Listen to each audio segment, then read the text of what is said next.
Vamos nuevamente al Salmo 119, nos estamos acercando al final del mismo y leemos los versículos que forman la antepenúltima estrofa, versículos 153 al 160.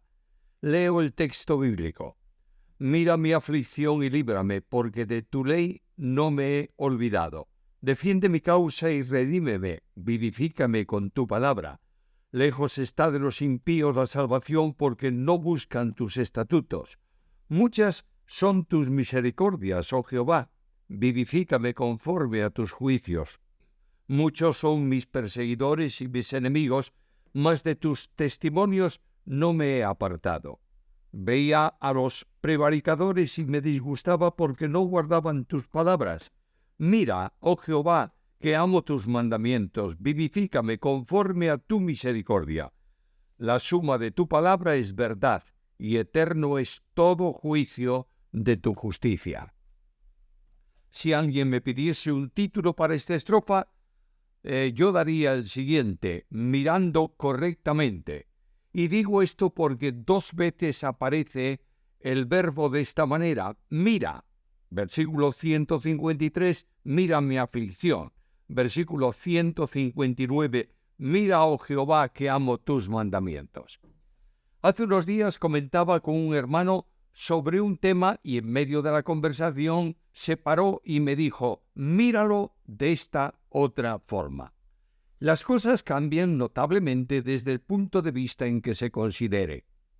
Así ocurre en la vida del creyente. La estrofa del Salmo presenta una progresión en la forma en que el cristiano enfrenta sus problemas según tres puntos de vista. En primer lugar está el mirarse a sí mismo.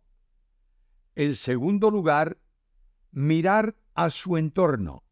Y en tercer lugar, mirar a Dios. Tomemos el primero, mirándose a uno mismo o mirándose a sí mismo. El salmista mira su aflicción personal y en el versículo 153 se lo dice a Dios: mira mi aflicción. No hay duda que debía estar pasando por dificultades grandes. Está viéndose a sí mismo. Sus pruebas y aflicciones están llenando su mente de manera que presenta delante de Dios esa experiencia por la que está pasando y le dice: mira. De otro modo: Señor, ocúpate un poco de mí. Junto con sus problemas presenta delante de Dios su fidelidad, porque de tu ley no me he olvidado. Es verdad que en medio de la prueba pudo haberse olvidado de la palabra de Dios, pero no lo hizo. Satanás viene a veces en medio del conflicto para decirnos: olvídate de la palabra, porque Dios te está haciendo pasar por una aflicción injusta. En cierto modo, pasó así con Jeremías. Y dice en su profecía: yo dije, no me acordaré más de él ni hablaré más en su nombre. No obstante, había en mi corazón como un fuego ardiente metido en mis huesos. Traté de sufrirlo y no pude. Jeremías 29.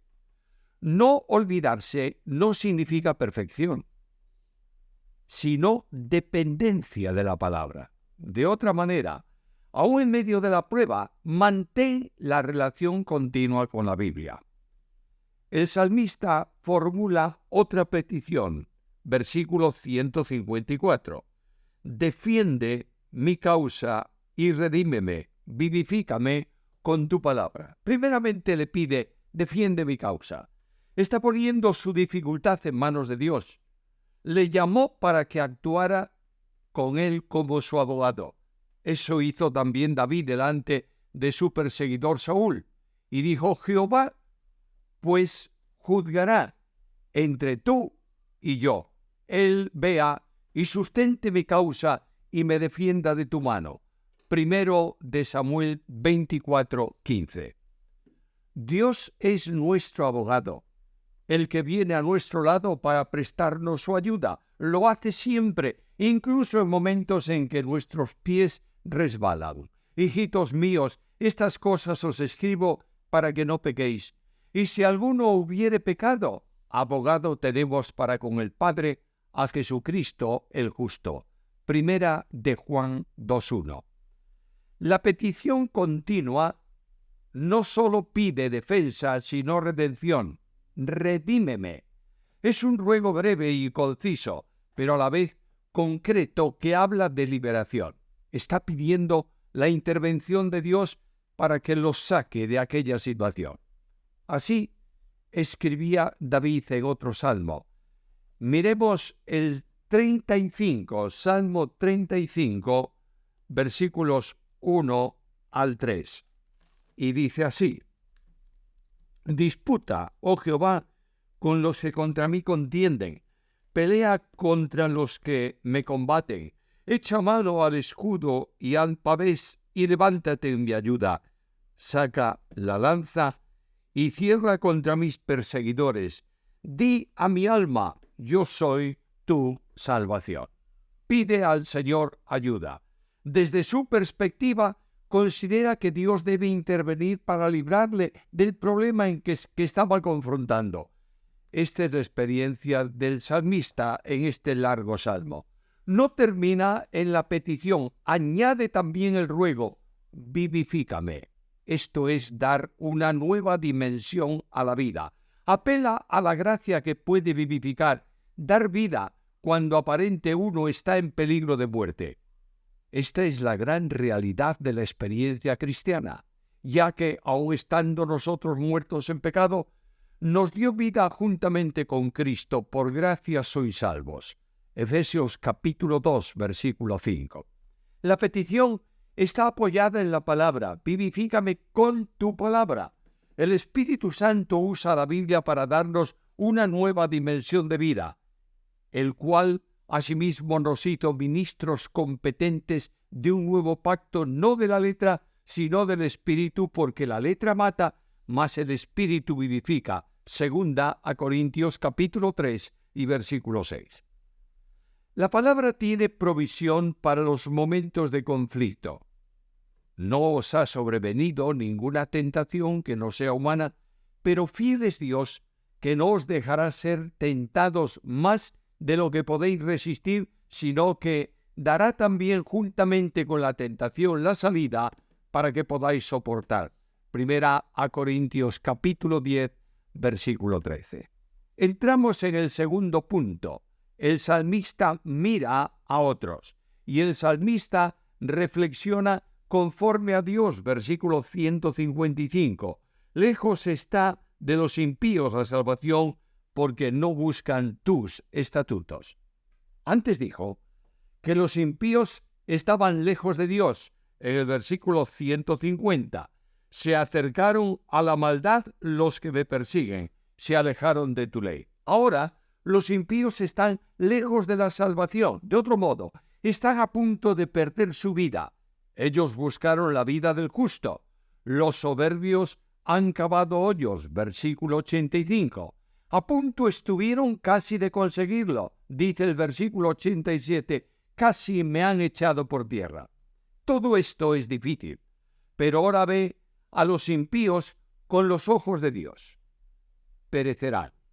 Ellos no tienen consuelo ni vida porque no buscan tu palabra. El miedo se cambia en tristeza para quien ve las cosas como las ve Dios. De otra manera, para el que puede decir en su intimidad: qué pobres son los enemigos, mientras que yo soy rico en Dios. La misericordia de Dios se otorga conforme a su palabra. Versículo 156. Muchas son tus misericordias, oh Jehová, vivifícame conforme a tus juicios. Nótese que no dice misericordia en singular, sino misericordias en plural. Esta es la manifestación de todo lo que Dios hizo por nosotros. Por eso Pablo dice: por las misericordias de Dios, Romanos capítulo 12, versículo 1. Misericordia es la provisión para el ejercicio del perdón divino. David decía a Dios en su oración: ten piedad de mí, oh Dios, conforme a tu misericordia. Salmo 51:1. El creyente puede descansar, porque Dios tiene misericordia. Mientras pone delante de él su causa, respóndeme, Jehová, porque benigna es tu misericordia. Mírame conforme a la multitud de tus piedades, dice en el Salmo 69 y versículo 16. Mientras otros se alejan de las misericordias de Dios, el creyente las busca, según tu palabra. Esta es la confianza que tenemos. ¿Qué pues diremos a esto? Si Dios es por nosotros, ¿quién contra nosotros? El que no escatimó ni a su propio Hijo, sino que lo entregó por todos nosotros, ¿cómo no nos dará también con él todas las cosas? Romanos 8, 31 y 32. Los problemas no son excusa para dejar la palabra. Versículo 157. Muchos son mis perseguidores y mis enemigos, pero de tus testimonios no me he apartado. Nota este contraste. Muchas misericordias, versículo 156, aquí muchos enemigos. La seguridad es que las misericordias de Dios superan siempre a los muchos enemigos. El creyente sabe el alcance y la razón de las pruebas. Os invito a otra lectura, carta primera de Pedro, capítulo 1, versículos 6 y 7. Dice así: en lo cual vosotros os alegráis, aunque ahora por un poco de tiempo, si es necesario, tengáis que ser afligidos en diversas pruebas, para que sometida a prueba vuestra fe, mucho más preciosa que el oro, el cual, aunque perecedero se prueba con fuego, sea hallado en alabanza, gloria y honra cuando sea manifestado Jesucristo. En todas las circunstancias, por difíciles que sean, la gracia acude al creyente para hacerle superar la prueba. Los problemas del creyente son los problemas de Dios. Versículo 158. Veía a los prevaricadores y me disgustaba porque no guardaban tus palabras. ¿Notas esto? El disgusto del creyente ya no es por él ni por sus pruebas. Es a causa del desprecio que otros hacen de Dios. Ahora ya no se ocupa de él, se está ocupando de Dios. No le importa lo que hagan contra él, importa lo que hacen contra Dios. Ese es el ejemplo supremo de Jesús cuando echó fuera del templo a los vendedores que habían convertido la casa de Dios en mercado, y lo hizo porque el celo de tu casa me consume. Juan capítulo 2, versículo 17. Jesús no se indignó por lo que hacían contra él, pero atacó la hipocresía de una religión aparente. Es necesario que identifiquemos la causa de nuestros problemas a la luz de la Biblia. Si nuestros problemas aparecen en medio de una vida de compromiso con el Señor, entonces nuestros problemas no son nuestros, pertenecen al Señor. El último punto es mirando a Dios. La ocupación del creyente es el amor de Dios. Versículo 159. Mira, oh Jehová, que amo tus mandamientos, vivifícame conforme a tu misericordia. Amar los mandamientos es amar a Dios. Jesús dijo: si me amáis, guardad mis mandamientos. El que tiene mis mandamientos y los guarda, ese es el que me ama. El que me ama, mi palabra guardará. Juan capítulo 10, versículos 15, 21 y 23. No nos engañemos. No son los mandamientos de los hombres los que valen, tampoco los mandamientos personales.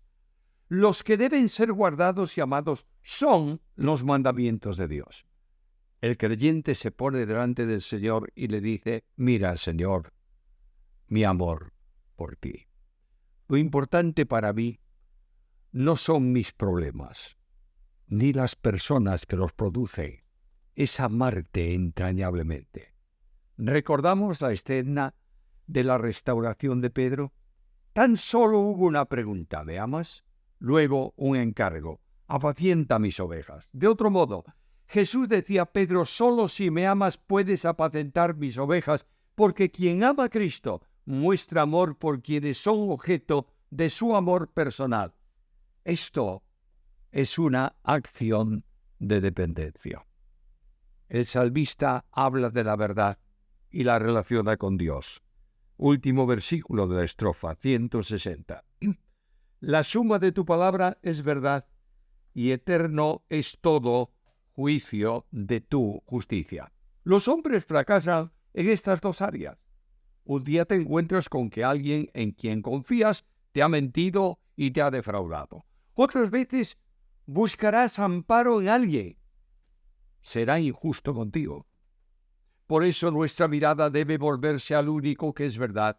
Solo Dios es en el que podemos confiar. ¿En dónde está puesta tu mirada? ¿En tus problemas? ¿En tu entorno? ¿En Dios? Así lo expresaba un gran poeta evangélico castellano que se llamaba Mariano San León Herrera en uno de sus poemas que se cantaban muchas veces y que dice en su primera estrofa: una visión más clara los tuyos necesitan.